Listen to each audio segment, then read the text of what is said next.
ನಮಸ್ತೆ ಮಕ್ಕಳೇ, ಕಳೆದ ಕ್ಲಾಸಿನಲ್ಲಿ ನಾವು 10ನೇ ತರಗತಿಯ 4ನೇ ಘಟಕ AT ಪಾಠ ಪುಸ್ತಕದ 4ನೇ ಘಟಕ ಹಳೆಬೇರು ಹೊಸ ಚಿಗುರು ಅನ್ನುವ ಘಟಕದ 3ನೇ ಪಾಠವಾದ ಕಾಲಪುರುಷನ ಲೀಲೆ ಅನ್ನುವ ಪಾಠವನ್ನು ಮಾಡಿದ್ದೇವೆ. ಅದರ ಮುಂದುವರಿದ ಭಾಗವನ್ನು ನಾವು ಇವತ್ತು ನೋಡುವ.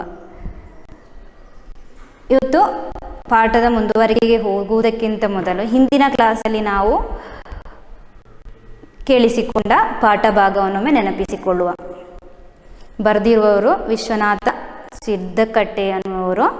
ಇದು ಯಕ್ಷಗಾನ ಪ್ರಸಂಗವಾಗಿದೆ. ಹೆಸರು ಕಾಲಪುರುಷನ ಲೀಲೆ ಎಂಬುದಾಗಿ.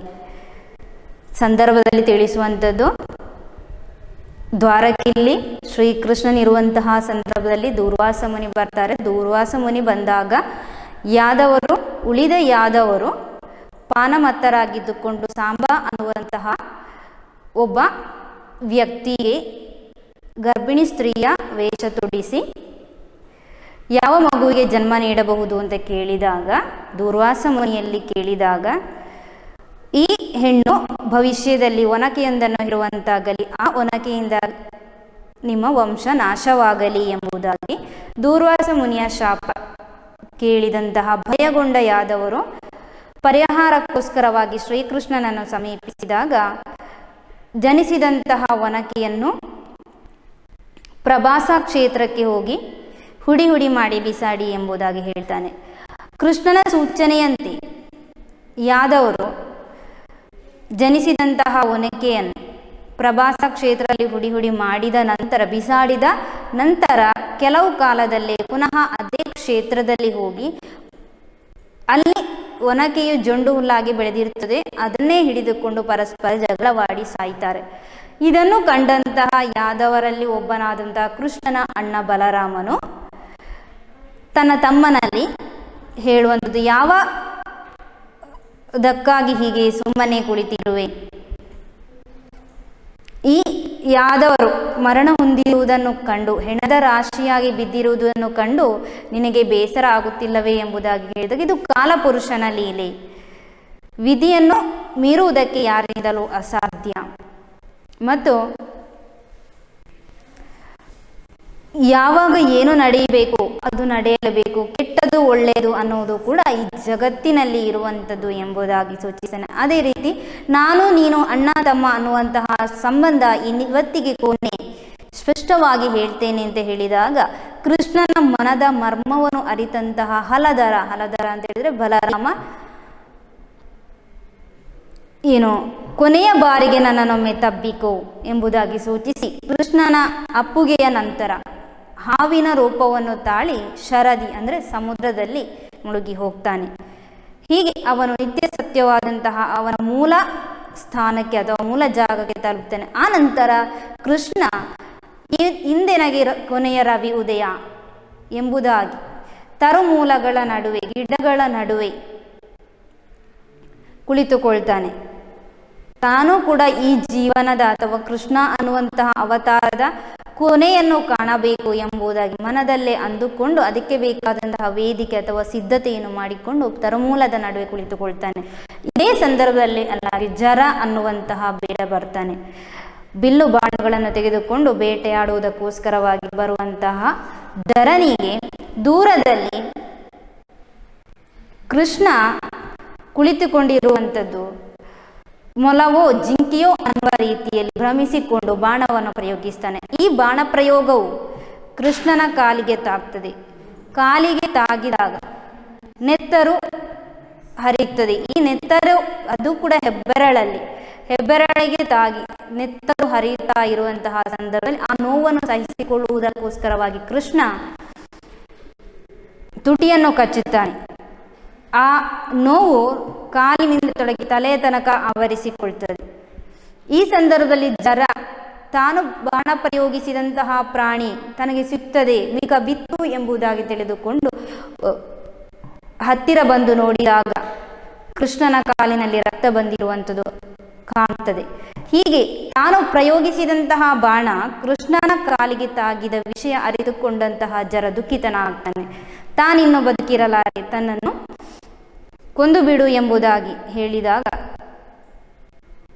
ಕೃಷ್ಣ ಜರನನ್ನು ಸಮಾಧಾನಿಸಿ ಹೇಳ್ತಾನೆ, ಹಿಂದೆ ತ್ರೇತಾಯುಗದಲ್ಲಿ ನಾನು ರಾಮನಾಗಿರುವಾಗ ಇಂದ್ರನ ಮಗನಾದಂತಹ ವಾಲಿಯನ್ನು ಇದೇ ರೀತಿಯಲ್ಲಿ ಅಡಗಿ ನಿಂತುಕೊಂಡು ಬಾಣ ಪ್ರಯೋಗಿಸಿ ಕೊಂದಿದ್ದೇನೆ, ಅದಕ್ಕೆ ಇದುವೇ ಪ್ರಾಯಶ್ಚಿತ ಎಂಬುದಾಗಿ ತಿಳಿಸಿ ಜರನನ್ನು ಸಮಾಧಾನಿಸಿ ಅವನಿಗೆ ಸ್ವರ್ಗಲೋಕ ಲಭಿಸುವ ರೀತಿಯಲ್ಲಿ ಮಾಡುತ್ತಾನೆ, ಸ್ವರ್ಗಲೋಕ ಲಭಿಸುವಂತೆ ಮಾಡುತ್ತಾನೆ.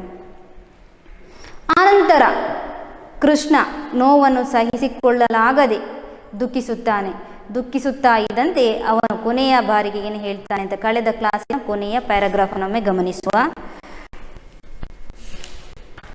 ನರನ ನೋವನ್ನು ಕಳೆದು ನಗುವನ್ನು ತರುವ ಕರುಣಾಕರನಿಗೀರಿತು ಚರಣದ ಉಂಗುಟದಿಂದ ಶಿರಪರ್ಯಂತ ವೇದನೆಯು. ನರನ ನೋವನ್ನು, ಸಾಧಾರಣ ಮನುಷ್ಯರ ನೋವನ್ನು ಕಳೆದು ಇಲ್ಲದಾಗಿಸುವಂತಹ ಕರುಣೆಯನ್ನು ಹೊತ್ತಂತಹ, ಕರುಣೆಯೇ ತುಂಬಿದಂತಹ ಮೂರ್ತಿಯಾದಂತಹ ಕೃಷ್ಣನಿಗೆ ಚರಣದ ಉಂಗುಟದಿಂದ, ಕಾಲಿನ ಬೆರಳಿನ ಉಗುರಿನಿಂದ ಶಿರಪರ್ಯಂತ ತಲೆಯ ತನಕ ನೋವು ಆವರಿಸಿಕೊಳ್ತದೆ. ಮರುಗಿದನು ಹರಿ, ದುಃಖಿಸುತ್ತಾನೆ ಹರಿ ಕೃಷ್ಣ. ನೋವ ಸಹಿಸಲಿಕ್ಕಾಗದೆ ಕರೆದನು ಅಮ್ಮ ಎನ್ನುತ್ತಾ. ನಾವೆಲ್ಲರೂ ಸಹಜವಾಗಿ ನಮಗೆ ನೋವಾದಾಗ ನಮ್ಮ ತಾಯಿಯನ್ನು ಕರೀತೇವೆ, ಅಮ್ಮ ಎಂಬುದಕ್ಕೆ ನಮ್ಮ ಬಾಯಿಯಲ್ಲಿ ಸ್ವರ ಉದ್ಗಾರ ಎದ್ದು ಬರ್ತದೆ. ಅದೇ ರೀತಿ ಇಲ್ಲಿ ಕೃಷ್ಣ ಸಾಧಾರಣ ವ್ಯಕ್ತಿಯಂತೆ ನೋವನ್ನು ಸಹಿಸಿಕೊಳ್ಳಲಿಕ್ಕೆ ಆಗದಿರುವಾಗ ಅಮ್ಮ ಎಂಬುದಾಗಿ ಕರೆದನು. ಆರ್ತಲರ ಪೊರೆವನಿಗೆ, ದುಃಖಿತರಾದಂಥವರಿಗೆ, ಮರುಗುವವರಿಗೆ ರಕ್ಷಕನಾದಂತಹ ದೇವರಿಗೆ ಹೀಗಾದರೆ ಮಿಕ್ಕಿನ ನರರ ಪಾಡೇನು ಎಂಬುದಾಗಿ ಕವಿ ಕೇಳ್ತಾರೆ. ನೆಕ್ಸ್ಟ್ ನೋಡುವ, ಕಂಟಿನ್ಯೂ. ಕರುವಿನ ಕರೆಯಿಂತೆಚ್ಚರಿಸಿ ಯಶೋದೆಯು ಕರುವಿನ ಅಂಬಾರವ ಕೇಳಿ ನೊರೆವಾಲನು ಉಣಿಸಲು ಓಡುತ್ತಾ ಬಹ ಕಪಿಲೆಯ ತೆರನೆ ಓಡಿ ಬಂದಳು ಆ ಎಡೆಗೆ. ಮಗನೇ ಏನಾಯಿತು ಅಯ್ಯಯ್ಯೋ, ಸಿರಿಪಾದದಲ್ಲಿ ನೆತ್ತರುಗಿತಲಿದೆ ಕಾಣಲಾರೆ, ನಗು ಸೂಸುತಿಹ ನಿನ್ನ ಚೆಲು ಮುಗ ಕಂದಿದೆ, ಬಗೆಯೇನೋ ಯಾರಿಂದಲಾಯಿತು ತಾಯೇ, ನಿನ್ನಯ ಕೈಯ ಹಾಲು ಬೆಣ್ಣೆಗಳ ಉಂಡು ಆಯಿತು ಕಾಲವಿನ್ನೆಷ್ಟೋ, ತೋಯಜದಳವಿಟ್ಟು ಪೂಜೆಗೆ ಇದಿಹ ನೋಡುವ ಈ ಅವಸ್ಥೆಗೆ ನೋಯಬೇಡ, ಸಟೆಯಾಡಿ ಜನನಿಯ ಗೋಳುಗುಟ್ಟಿಪೆಯಾಕೆ, ದಿಟ್ಟವಾಗಿ ಪೇಳೆನುತ್ತ ಹಠವಿಡಿದಳು ಆ ಮಾತೆ, ಕೇಳೆ ಗೋವಿಂದನು ನಟೆಯನು ಉಳಿದ ನಿಜವ. ಕರುಳಿನ ಕರೆಯಿಂತು ಎಚ್ಚರಿಸಿ. ಕೃಷ್ಣ ನೋವಿನಲ್ಲಿ ಅಮ್ಮ ಎಂಬುದಾಗಿ ಉದ್ಗಾರ ಅಥವಾ ಕೂಗಿದಾಗ ತಾಯಿಯಾದಂತಹ ಯಶೋದೆ ಏನು ಮಾಡ್ತಾಳೆ? ಕರುಳಿನ ಕರೆಯಿಂತೆಚ್ಚರಿಸಿ. ಕರುಳಿನ ಕರೆ ಅಂದರೆ ಮಗನ ಕೂಗು ತಾಯಿಯಾದಂತಹ ಯಶೋದೆಯನ್ನು, ದ್ವಾರಕೆಯಲ್ಲಿದ್ದಂತಹ ಯಶೋದೆಯನ್ನು ಎಚ್ಚರಿಸ್ತದೆ, ಅವಳಿಗೆ ಕೇಳ್ತದೆ. ಕರುವಿನ ಅಂಬಾರವ ಕೇಳಿ, ಹೇಗೆ ಬರ್ತಾಳೆ ನಮ್ಮ ಯಶೋದೆ? ಕರುವಿನ ಅಂಬಾರವ, ಒಂದು ಪುಟ್ಟ ಕರು ಅಂಬ ಎಂಬುದಾಗಿ ಕೂಗಿದಾಗ, ರವ ಅಂತ ಹೇಳಿದರೆ ಶಬ್ದ ಎಂಬುದಾಗಿ ಅರ್ಥ ಅಥವಾ ಕೂಗು ಎಂಬುದಾಗಿ ಅರ್ಥ. ರವ ಕೇಳಿ, ಕರುವಿನ ಕೂಗು ಕೇಳಿ ನೊರೆವಾಲನು ಉಣಿಸಲು ಓಡುತ್ತಾ, ನೊರೆವಾಲು ನೊರೆಯುಕ್ತವಾದಂತಹ ಹಾಲನ್ನು ಕುಡಿಸುವುದಕ್ಕೋಸ್ಕರವಾಗಿ ಬಹ ಕಪಿಲೆಯ ತೆರನೆ, ಕರುವಿಗೆ ಹಾಲನ್ನು ಕುಡಿಸುವುದಕ್ಕೋಸ್ಕರ ಕಪಿಲೆ ಅನ್ನುವಂತಹ ದನ ಹೇಗೆ ಓಡಿಕೊಂಡು ಬರ್ತದೆಯೋ ಅದೇ ರೀತಿಯಲ್ಲಿ ತೆರ ನೋಡಿ ಅದೇ ರೀತಿಯಲ್ಲಿ ಓಡಿಕೊಂಡು ಬಂದಳು ಆ ಎಡೆಗೆ. ಯಶೋದೆ ಓಡಿಕೊಂಡು ಬರ್ತಾಳೆ. ಬಂದವಳಿಗೆ ಕಾಣುವಂಥದ್ದು ಕೃಷ್ಣನ ಕಾಲಲ್ಲಿ ರಕ್ತ ಹರಿತಾ ಇದೆ. ಕೃಷ್ಣ ನೋವಿನಲ್ಲಿ ಮರುಗುತ್ತಾ ಇದ್ದಾನೆ. ಕೂಡಲೇ ನಮ್ಮ ಯಶೋದೆ ಕೇಳ್ತಾಳೆ, ಮಗನೇ ಏನಾಯಿತು ಅಯ್ಯಯ್ಯಯ್ಯೋ, ಮಗನೇ ಏನಾಯಿತು ನಿನ್ನ ಕಾಲಿಗೆ? ಅಯ್ಯಯ್ಯೋ, ಸಿರಿಪಾದದಲ್ಲಿ ನೆತ್ತರು ಉಗಿಯುತ್ತಲಿದೆ. ಸಿರಿಪಾದ, ಸಂಪದ್ಭರಿತವಾದಂತಹ ನಿನ್ನ ಕಾಲಿನಲ್ಲಿ ಇವತ್ತು ರಕ್ತ ಉಗಿಯುತ್ತಾ ಇದೆ, ರಕ್ತ ಹರಿಯುತ್ತಾ ಇದೆ. ಕಾಣಲಾರೆ, ನಿನ್ನ ಅವಸ್ಥೆಯನ್ನು ನೋಡುವುದಕ್ಕೆ ಸಾಧ್ಯ ಇಲ್ಲ, ನನಗೆ ಸಾಧ್ಯವಾಗ್ತಾ ಇಲ್ಲ. ನಗು ಸೂಸುತಿಹ ನಿನ್ನ ಚೆಲು ಮುಗ ಕಂದಿದೆ. ಯಾವತ್ತು ಸಂಪದ್ಭರಿತವಾದಂತಹ ನಗುವಿನಿಂದ ಕೂಡಿದಂತಹ ನಿನ್ನ ಮುಖ ಇವತ್ತು ಕಂದಿದೆ. ಕಂದಿದೆ ಅಂತ ಹೇಳಿದ್ರೆ ಬಾಡಿದೆ ಎಂಬುದಾಗಿ ಅರ್ಥ. ಬಗೆ ಏನು, ಏನಾಯಿತು, ಯಾರಿಂದಲಾಯಿತು, ಯಾರಿಂದ ಹೀಗಾಯಿತು ನಿನಗೆ ಎಂಬುದಾಗಿ ಯಶೋದೆ ಕೃಷ್ಣನಲ್ಲಿ ಪ್ರಶ್ನಿಸಿದಾಗ ಕೃಷ್ಣ ಉತ್ತರ ಕೊಡ್ತಾನೆ. ತಾಯಿ, ನಿನ್ನ ಕೈಯ ಹಾಲ ಬೆಣ್ಣೆಗಳುಂಡು ಆಯಿತು ಕಾಲವಿನ್ನೆಷ್ಟೋ, ತಾಯಿ, ನಿನ್ನ ಕೈಯ ಹಾಲು ಬೆಣ್ಣೆಗಳುಂಡು. ಸಣ್ಣದಿರುವಾಗ ನಿನ್ನ ಕೈಯಲ್ಲಿ ಏನು ಹಾಲನ್ನು ಬೆಣ್ಣೆಯನ್ನು ಕುಡಿಸಿದ್ದಿ ಅಲ್ವಾ, ಆ ಕಾಲ ಎಷ್ಟೋ ಆಯಿತು. ನಿನ್ನ ಕೈಯಿಂದ ಹಾಲು ಬೆಣ್ಣೆಗಳನ್ನು ತಿಂದು ಅದೆಷ್ಟೋ ಕಾಲ ಸರಿಯಿತು, ಅದೆಷ್ಟೋ ಕಾಲ ಸಂದು ಹೋಗಿದೆ, ಆಯಿತು ಕಾಲವೇನೆಷ್ಟು. ತೋಯಜದಳವಿಟ್ಟು ಪೂಜೆಗೆ ದಿಹನೋರು, ಅಂತಹ ನನ್ನ ಆ ಒಂದು ಕಾಲ ಸರಿದು ಹೋಗಿದೆ.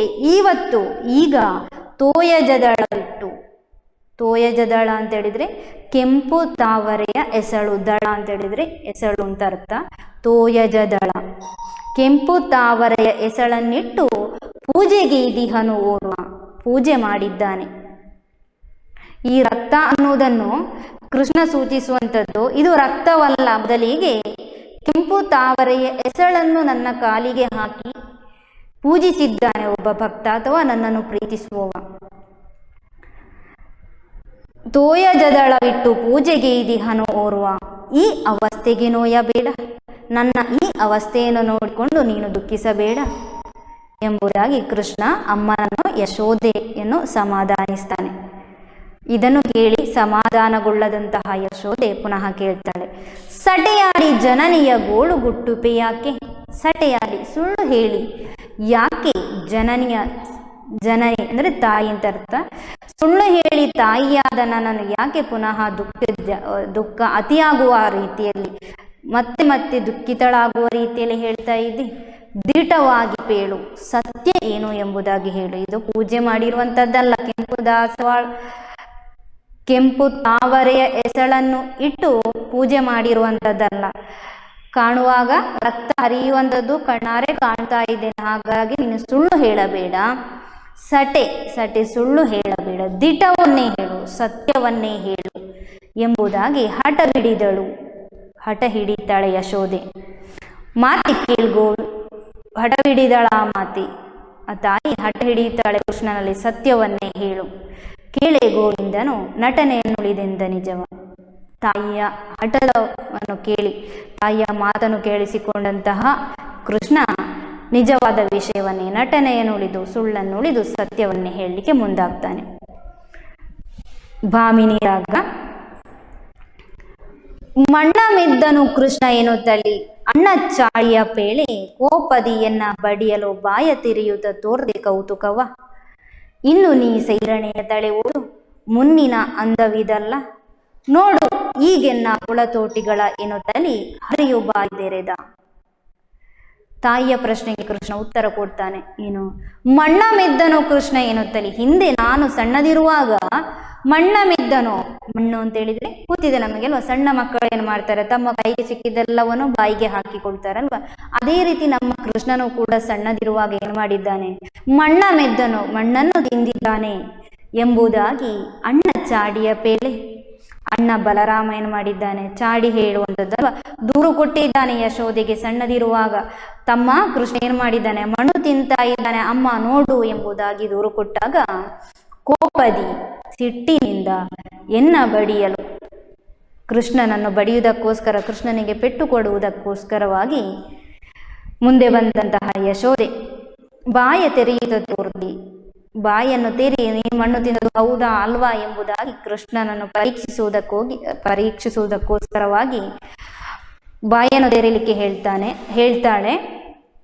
ಹಾಗೆ ಹೇಳುವಾಗ ಕೃಷ್ಣ ಸಣ್ಣದಿರುವಾಗ ಬಾಯಲ್ಲಿ ಮಣ್ಣಿರುವಂತಹ ಆ ಒಂದು ಅವಸ್ಥೆಯಲ್ಲೇ ಬಾಯನ್ನು ತೆರೆದು ತೋರಿಸ್ತಾನೆ.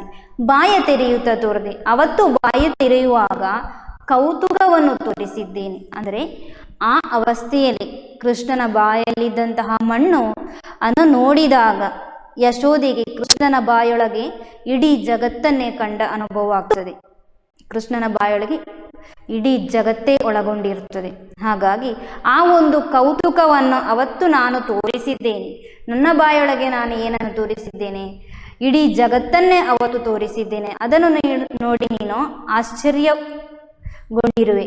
ಆದರೆ ಇವತ್ತು ಹಾಗಲ್ಲ, ಇನ್ನು ನೀ ಸೈರಣೆಯ ತಡೆಯುವುದು. ಇವತ್ತು ನೀನು ಒಂದು ಸ್ವಲ್ಪ ಧೈರ್ಯ ತಂದುಕೊಳ್ಬೇಕು, ಸಮಾಧಾನ ತಂದುಕೊಳ್ಬೇಕು.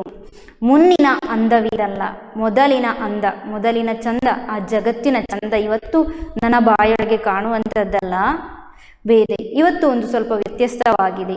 ನೋಡು ಈಗೆನ್ನ ಒಳತೋಟುಗಳ ನೋಡು ನನ್ನ ಬಾಯೊಳಗೆ ಈಗ ಎನ್ನುತ್ತಾ ಹರಿ ಬಾಯ ತೆರೆದ. ಹರಿ ಅಥವಾ ಕೃಷ್ಣ ಬಾಯನ್ನು ತೆರೆಯುತ್ತಾನೆ. ಕೃಷ್ಣ ಬಾಯನ್ನು ತೆರೆದಂತಹ ಸಮಯದಲ್ಲಿ ಹರಿಯ ಬಾಯಲ್ಲಿ ಯಾದವಾವಸಾನದ ದೃಶ್ಯವು ಯಶೋದೆಗೆ ಕಾಣ್ತದೆ. ಅಂದರೆ ಪ್ರಭಾಸ ಕ್ಷೇತ್ರದಲ್ಲಿ ಯಾದವರು ಜೊಂಡು ಹುಲ್ಲನ್ನು ಹಿಡಿದುಕೊಂಡು ಪರಸ್ಪರ ಜಗಳ ಮಾಡಿ ಹೆಣದ ರಾಶಿಯಾಗುತ್ತಾ ಇರುವುದನ್ನು ಯಶೋದೆ ಕೃಷ್ಣನ ಬಾಯೊಳಗೆ ಕಾಣುತ್ತಾ ಇದ್ದಾಳೆ. ಘೋರ ಭೀಕರ ದೃಶ್ಯ ಕಾಣುತ್ತಾ ಚೀರಿದಳು ಕಮಲಾಕ್ಷಿ. ಹೀಗೆ ಕೃಷ್ಣನ ಬಾಯೊಳಗೆ ಅವತ್ತು ಜಗತ್ತನ್ನು ಕಂಡು ಆನಂದಿಸಿದ್ದಾಳೆ, ಆಶ್ಚರ್ಯಪಟ್ಟಿದ್ದಾಳೆ. ಆದರೆ ಇವತ್ತು ಅದೇ ಬಾಯೊಳಗೆ ಪ್ರಭಾಸ ಕ್ಷೇತ್ರದಲ್ಲಿ ಯಾದವರು ಜೊಂಡು ಹುಲ್ಲನ್ನು ಹಿಡಿದುಕೊಂಡು ಜಗಳ ಮಾಡಿ ಸತ್ತಂತಹ ಹೆಣದ ರಾಶಿಯನ್ನು ನೋಡಿ ಚೀರುತ್ತಾಳೆ, ಬೊಬ್ಬೆ ಹಾಕ್ತಾಳೆ ಕಮಲಾಕ್ಷಿ. ಕಮಲದಂತಹ ಕಣ್ಣುಳ್ಳವಳು, ಭಯದಲ್ಲಿ ಬೊಬ್ಬೆ ಹಾಕಿದ್ಲು, ಚೀರಿದಳು ಯಶೋದೆ. ವಾರಿದಾಸನ ಪಿತನು ಸಂತೈಸಿದನು. ತನ್ನ ತಾಯಿ ದುಃಖಿಸುತ್ತಾ ಇರುವುದನ್ನು ಕಂಡು ವಾರಿದಾಸನ ಪಿತನು, ವಾರಿದಾಸ ಅಂತ ಹೇಳಿದ್ರೆ ಬ್ರಹ್ಮನ ಪಿತ, ಬ್ರಹ್ಮನ ತಂದೆಯಾದಂತಹ ಕೃಷ್ಣ ತನ್ನ ತಾಯಿಯನ್ನು ಸಂತೈಸಿ ಸಮಾಧಾನ ಪಡಿಸ್ತಾನೆ. ಮಾತೆಯನು ತೋರಿದುದು ವೈಫಲ್ಯವಿದಕ್ಕೆ ಇನ್ನಾರು ಹೊಣೆಯಲಿ ತಾಯೆ ಕಳಚುವೆ ನೀರಸೆಯ ಬಂಧುಗಳನ್ನು. ತೋರಿದುದು ವೈಫಲ್ಯಕ್ಕೆ, ಇಂತಹ ವೈಫಲ್ಯಕ್ಕೆ, ಇಂತಹ ಅನಾಹುತಕ್ಕೆ ಇನ್ನಾರು ಹೊಣೆ, ಇನ್ಯಾರು ಹೊಣೆ ಎಂಬುದಾಗಿ ಹೇಳಿದಾಗ ಕೃಷ್ಣ ಹೇಳ್ತಾನೆ, ತಾಯೇ ಕಳಚುವ ನೀರಸೆಯ. ತಾಯೇ, ಇದೊಂದು ಕೊನೆಯ ಘಟ್ಟ ಅಥವಾ ಕಾಲಪುರುಷನಲ್ಲಿ ಇದೆ. ಈ ಒಂದು ಅವಸ್ಥೆಯಲ್ಲಿ ಯಾದವರ ಅವಸಾನವಾಗ್ತದೆ. ದೂರ್ವಾಸ ಮುನಿಯ ಶಾಪ ಏನಿದೆಯೋ ಅದೇ ರೀತಿ ಆಗ್ತದೆ. ಹಾಗಿರುವಾಗ ಅದರಲ್ಲಿ ಕೃಷ್ಣನು ಬಲರಾಮನು ಎಲ್ಲರೂ ಒಳಗೊಳ್ತಾರೆ. ಹಾಗಾಗಿ ಇನ್ನು ಯಾರು ಹೊಣೆ? ತಾಯೇ ಕಳಚುವೆ ನೀರಸೆಯ, ಕಳಚುವೆನು ಈ ರಸೆಯ. ನಾನು ಕೂಡ ಅವರಂತೆಯೇ ಈ ರಸೆಯ, ಈ ಭೂಮಿಯ ಬಂಧನ ಏನಿದೆಯೋ ಅದನ್ನು ಕಳಚುತ್ತೇನೆ. ಅಥವಾ ಕೃಷ್ಣ ಅನ್ನುವಂತಹ ಅವತಾರಕ್ಕೂ ಅಥವಾ ಕೃಷ್ಣ ಅನ್ನುವ ವ್ಯಕ್ತಿತ್ವವು ಈ ಭೂಮಿಯ ಬಂಧನವನ್ನು ಬಿಟ್ಟು ಹೋಗ್ತದೆ ಎಂಬುದಾಗಿ, ಅಥವಾ ಬಿಟ್ಟು ಹೋಗಲೇಬೇಕು ಎಂಬುದಾಗಿ ಕೃಷ್ಣ ಅಂಬುಜಾಕ್ಷಿ ಅಥವಾ ಯಶೋದೆಗೆ ತಿಳಿಸ್ತಾನೆ. ನೆಕ್ಸ್ಟ್ ನೋಡುವ. ಹೀಗೆ ಯಶೋದೆಯನ್ನು ಸಮಾಧಾನಿಸಿ ಯಶೋದೆಯನ್ನು ಕಳುಹಿಸಿಕೊಟ್ಟಂತಹ ಕೃಷ್ಣ ಒಂದು ಕಡೆಯಲ್ಲಿ ಇರ್ತಾನೆ, ಮತ್ತೊಂದು ಕಡೆಯಲ್ಲಿ ಇತ್ತ ಹಸ್ತಿನಾಪುರದಿ, ಮತ್ತೊಂದು ಜಾಗದಲ್ಲಿ ಇತ್ತ ಹಸ್ತಿನಾಪುರದಲ್ಲಿ ಪಾರ್ಥನಿಗೆ ದುಸ್ವಪ್ನಗಳಾಗುತ್ತವೆ. ಪಾರ್ಥ ಅಂದರೆ ಕೃಷ್ಣನಿಗೆ ಅಳಿಯನಾದಂತಹ, ಕೃಷ್ಣನ ತಂಗಿಯನ್ನು ಮದುವೆ ಆಗಿರುವಂಥದ್ದು ಅರ್ಜುನ. ಹಾಗಾಗಿ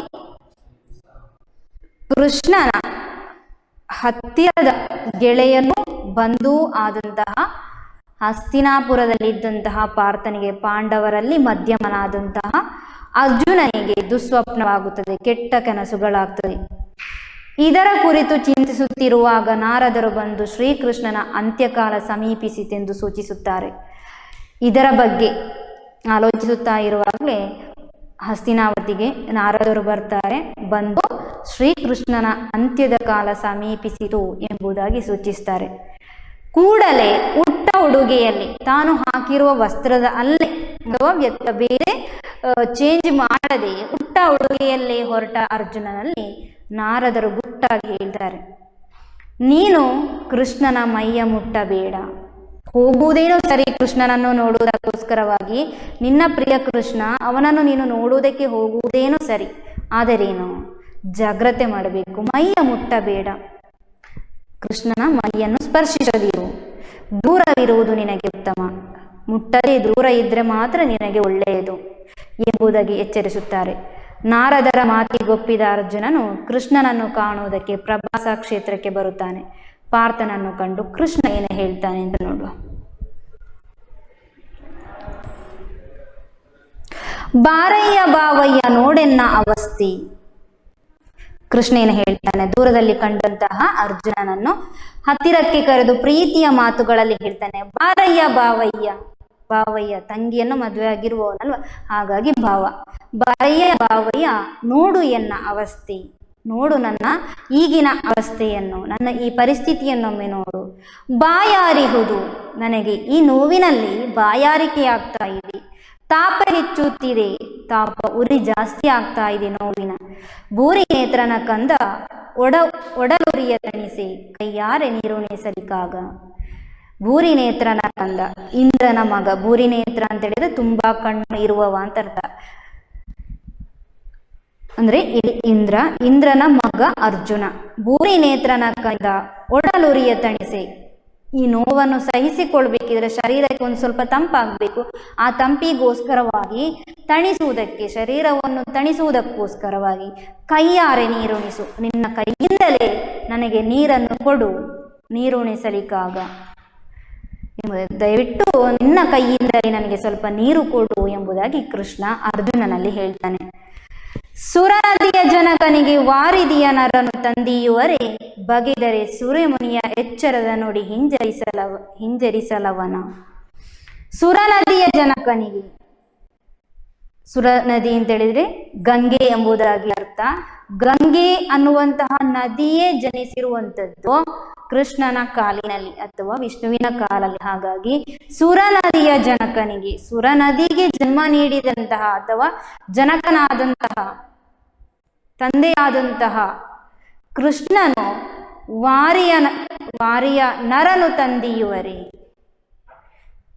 ಸುರನದಿಯ ತಂದೆಯಾದಂತಹ ಕೃಷ್ಣನಿಗೆ ನೀರನ್ನು ತಂದು ಕೊಡಲು ಬಗೆದರೆ, ವಾರಿ ಅಂತ ಹೇಳಿದ್ರೆ ನೀರು ಅಂತ ಅರ್ಥ, ನರನು ತಂದೆಯುವರೆ ಅರ್ಜುನ ತಂದು ಕೊಡಬೇಕೆಂದು ಆಲೋಚಿಸಿದರೆ, ಸುರಮುನಿಯ ಎಚ್ಚರದ ನುಡಿ. ಸುರಮುನಿ ನಾರದ ಏನು ಹೇಳಿದ್ದಾನೆ, ಹೋಗಬಹುದು, ನೋಡಬಹುದು, ಆದರೇನು ಕೃಷ್ಣನನ್ನು ಸ್ಪರ್ಶಿಸುವ ಹಾಗಿಲ್ಲ, ಕೃಷ್ಣನನ್ನು ಮುಟ್ಟುವ ಹಾಗಿಲ್ಲ.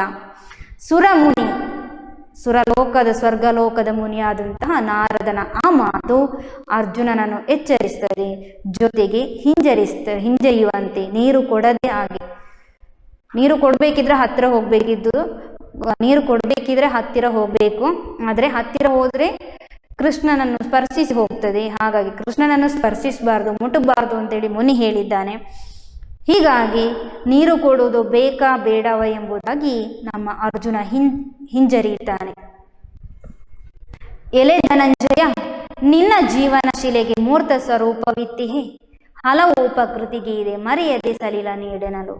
ಹೀಗೆ ಅರ್ಜುನ ಬೇಕಾ ಬೇಡುವ ಎಂಬುದಾಗಿ ಆಲೋಚಿಸುವಾಗ ಕೃಷ್ಣ ಮಾತಾಡ್ತಾನೆ. ಎಲೆ ಧನಂಜಯ, ಅರ್ಜುನ ಧನಂಜಯ ಅಂತ ಹೇಳಿದ್ರೆ ನಿನ್ನ ಜೀವನ ಶಿಲೆಗೆ ಮೂರ್ತ ಸ್ವರೂಪವಿತ್ತಿಹೆ.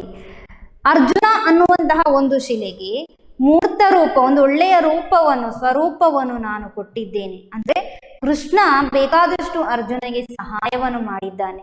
ಹಲವು ಉಪಕೃತಿಗೆ ಇದೆಯೇ, ಹಲವಾರು ಸಹಾಯಗಳನ್ನು ನಾನು ಮಾಡಿದ್ದೇನಲ್ವಾ, ಮರೆಯದೆ ಸಲಿಲ ನೀಡು.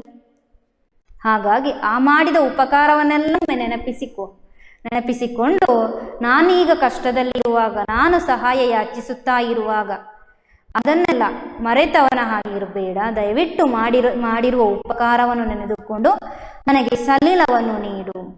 ಸಲಿಲ ಅಂತೇಳಿದ್ರೆ ನೀರು ಅಂತ ಅರ್ಥ. ನನ್ನ ಈ ಶರೀರದ ನೋವನ್ನು ತಣಿಸುವುದಕ್ಕೋಸ್ಕರವಾಗಿ ದಯವಿಟ್ಟು ನೀರು ಕೊಡು ಏನನ್ನು. ಹರಿಯ ಮಾಯದ ನುಡಿಗಳ ಅಂತಃಕರಣ ಕಲಕಲು. ಹೀಗೆ ಹರಿ ಅಥವಾ ಕೃಷ್ಣ ಮಾಯದ ಮಾತುಗಳು, ಮೋಡಿಯ ಮಾತುಗಳು, ಅಂತಃಕರಣ ಕಲಕಲು. ಅರ್ಜುನನ ಅಂತಃಕರಣ, ಒಳ ಮನಸ್ಸನ್ನು ಕಲಕುತ್ತದೆ. ಕೃಷ್ಣನ ಮಾತುಗಳು ಅರ್ಜುನನನ್ನು ಕರುಣೆ ತುಂಬುವವನ ಹಾಗೆ ಮಾಡ್ತಾನೆ. ನರನು ಜಲವನು ಹರಿಯ ಮುಖ ಕಿಡಿ, ತನ್ನ ಕೈಯಲ್ಲಿ ನೀರನ್ನು ತೆಗೆದುಕೊಂಡು ಬಂದು ಹರಿಯ ಮುಖದ ಹತ್ತಿರ, ಕೃಷ್ಣನ ಮುಖದ ಹತ್ತಿರ ಹಿಡಿದ ಕೂಡಲೇ ತಬ್ಬಿಕೊಂಡನು ಬರಸೆಳೆಯುತ್ತ. ಕೃಷ್ಣ ನೀರನ್ನು ಕುಡಿಯುವುದಕ್ಕಿಂತ ಮುಂಚೆ ಅರ್ಜುನನನ್ನು ತಬ್ಬಿಕೊಂಡನು ಬರಸೆಳೆಯುತ್ತ. ಅತಿ ವೇಗದಲ್ಲಿ ಅರ್ಜುನನನ್ನು ತಬ್ಬಿಕೊಂಡನು. ಹರಿಯೊಳ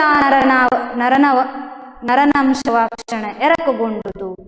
ಕೂಡಲೇ ತಬ್ಬಿಕೊಂಡ ಕೂಡಲೇ ಹರಿಯೊಳಗೆ, ಕೃಷ್ಣನ ಒಳಗೆ ನರನ ಅಂಶ, ಅರ್ಜುನ, ನರ ಅಂತ ಹೇಳಿದ್ರೆ ಅರ್ಜುನನೊಳಗಿದ್ದಂತಹ ದೈವಾಂಶ ಏನಿದೆಯೋ ಅದೆಲ್ಲವೂ ಹರಿಯೊಳಗೆ ಎರಕುಗೊಂಡಿತು, ಹರಿಯೊಂದಿಗೆ ಒಂದಾಗಿ ಹೋಗ್ತದೆ. ಕೂಡಲೇ ಕೃಷ್ಣ ಮೂಲ ರೂಪದಿ ಹರಿಯು ಕಾಣಿಸಿಕೊಂಡ ನಭದಲ್ಲಿ, ತನ್ನ ಮೂಲ ರೂಪದಲ್ಲಿ ಅಂದರೆ ವಿಷ್ಣು ಎಂಬುದಾಗಿ ಅರ್ಥ, ವಿಷ್ಣುವಿನ ರೂಪದಲ್ಲಿ ನಿಜ ರೂಪದಲ್ಲಿ ಆಕಾಶದಲ್ಲಿ ನಭದಲ್ಲಿ ಕಾಣಿಸಿಕೊಂಡ. ನಭ ಅಂತ ಹೇಳಿದ್ರೆ ಆಕಾಶ, ನಭದಲ್ಲಿ ನರ ಕಾಣಿಸಿಕೊಂಡ, ಬೇಗ ಕೂಡಲೇ ಕಾಣಿಸಿಕೊಂಡ. ಇಲ್ಲಿ ನಾವು ನೋಡಬೇಕಾದ್ದು ಅರ್ಜುನ ಮತ್ತು ಕೃಷ್ಣ ಎರಡೂ ಕೂಡ ನರ ನಾರಾಯಣ ಎಂಬುದಾಗಿ. ನರ ಅಂತೇಳಿದ್ರೆ ಅರ್ಜುನ, ನಾರಾಯಣ ಅಂತೇಳಿದ್ರೆ ಕೃಷ್ಣ. ಹೀಗಾಗಿ ಒಟ್ಟಿಗೆ ಇರುವಂತಹ ನರನಲ್ಲಿ ದೈವಾಂಶಗಳಿತ್ತು ಅಥವಾ ನಾರಾಯಣನ ಒಂದಷ್ಟು ಅಂಶಗಳಿತ್ತು. ಆ ಅಂಶಗಳು ಏನಾಗಬಹುದು, ಭವಿಷ್ಯದಲ್ಲಿ ಅರ್ಜುನನಲ್ಲಿ ಹಾಗೆ ಇದ್ದರೆ ಅದು ದುರುಪಯೋಗಕ್ಕೆ ಕಾರಣ ಆಗಬಹುದು ಅನ್ನುವ ಕಾರಣಕ್ಕಾಗಿಯೇ ಕೃಷ್ಣ ತನ್ನ ಅಂಶ ಏನಿದೆಯೋ, ದೈವಾಂಶ ಏನಿದೆಯೋ, ಶಕ್ತಿ ಏನಿದೆಯೋ ಆ ಶಕ್ತಿಯನ್ನು ತಾನು ಸೆಳೆದುಕೊಳ್ತಾನೆ. ಇಲ್ಲಿ ಅರ್ಜುನ ಕೇವಲ ಒಬ್ಬ ಸಾಧಾರಣ ಮನುಷ್ಯನಾಗ್ತಾನೆ ಅನ್ನೋದನ್ನು ತಿಳಿಬಹುದು. ಪುನಃ ಕಥೆಯನ್ನೊಮ್ಮೆ ಇವತ್ತು ಮಾಡಿದ ಭಾಗವನ್ನು ನೆನಪಿಸಿಕೊಳ್ಳುವ. ಕೃಷ್ಣ ಅಮ್ಮ ಎಂದು ಕರೆದಾಗ ಯಶೋದೆ ಬರ್ತಾಳೆ. ಯಶೋದೆ ಬಂದು ಏನಾಯಿತು ಎಂಬುದಾಗಿ ಕೇಳಿದಾಗ ಕೃಷ್ಣ ಏನು ಹೇಳ್ತಾನೆ, ಒಬ್ಬ ಭಕ್ತ ಅಥವಾ ನನ್ನನ್ನು ಪ್ರೀತಿಸುವಂತಹ ಒಬ್ಬ ವ್ಯಕ್ತಿ ತಾವರೆಯ ಎಸಳನ್ನು ನನಗೆ ಪೂಜೆಯಾಗಿಟ್ಟು ಹೋಗಿದ್ದಾನೆ ಎಂಬುದಾಗಿ ಹೇಳಿದಾಗ ನಮ್ಮ ಯಶೋದೆ ಸುಳ್ಳು ಹೇಳಬೇಡ, ಸತ್ಯವನ್ನೇ ಹೇಳು ಅಂತ ಒತ್ತಾಯಿಸ್ತಾಳೆ. ಈ ಒತ್ತಾಯಕ್ಕೆ ಮಣಿದಂತಹ ಕೃಷ್ಣ ಹೇಳ್ತಾನೆ ಏನು, ಹಿಂದೆ ನಾನು ಸಣ್ಣದಿರುವಾಗ ಮಣ್ಣು ತಿಂದಿದ್ದೇನೆ ಎಂಬುದಾಗಿ ಅಣ್ಣ ಬಲರಾಮನಲ್ಲಿ ದೂರು ಕೊಟ್ಟ. ಆ ದೂರು ಕೊಟ್ಟ ಪರಿಣಾಮವಾಗಿ ನೀನೇನು ಮಾಡಿದ್ದೆ, ನನ್ನ ಬಾಯನ್ನು ತೆರೆದು ಗದರಿಸಿ ಬಾಯನ್ನು ನೋಡುವುದಕ್ಕಾಗಿ ಪ್ರಯತ್ನಿಸಿದೆ. ಆಗ ನಾನು ಬಾಯಿ ತೆರೆದೆ. ಆ ತೆರೆದಾಗ ಅಲ್ಲಿ ನಿನಗೆ ನಾನು ಜಗತ್ತನ್ನೇ ತೋರಿಸಿದ್ದೇನೆ.